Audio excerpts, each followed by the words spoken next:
Good day. I'm Haynes Christine J. Bueno, BSIT BA. And today, I'll be presenting my VB.NET program for our sub-procedures and functions. The program I created is called Employee Salary Computation Program. Its purpose is to compute the employee's gross salary. Let's start by looking at the interface of my program.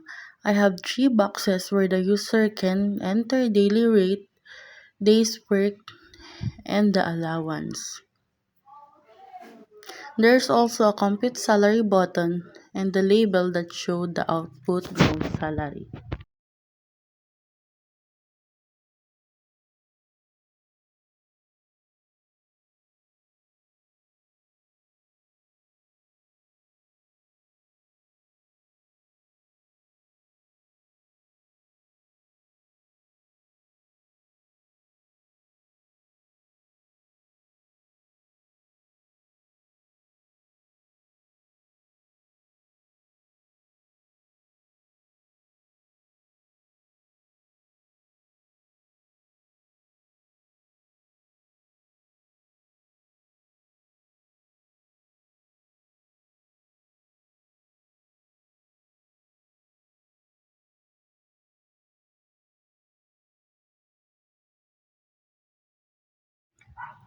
When I click the compute salary button, the program performs two steps.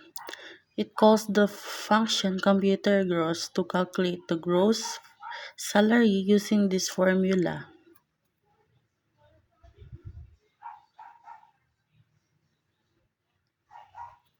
Gross equals rate times days plus allowance. The computed gross salary is displayed on the form.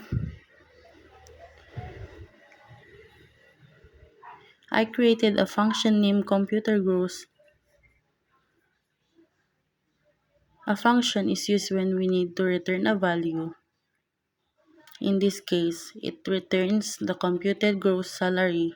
And finally, in the button click event, the program takes the user input, calls the function to compute gross salary, and in the sub-procedures to determine the bonus.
Let's try running the program. I'll enter this value.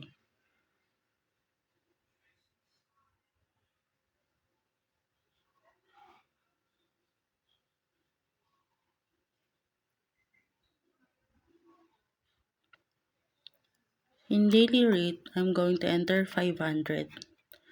The days worked is 20 and the allowance is 2,000.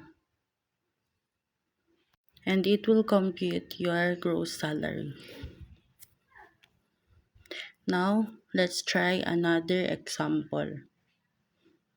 In its daily rate is 700 and the days worked would be 25 and the allowance is 3,000 and then the salary will also change into 20,000. That's all for my presentation about the employee salary computation. Thank you for watching.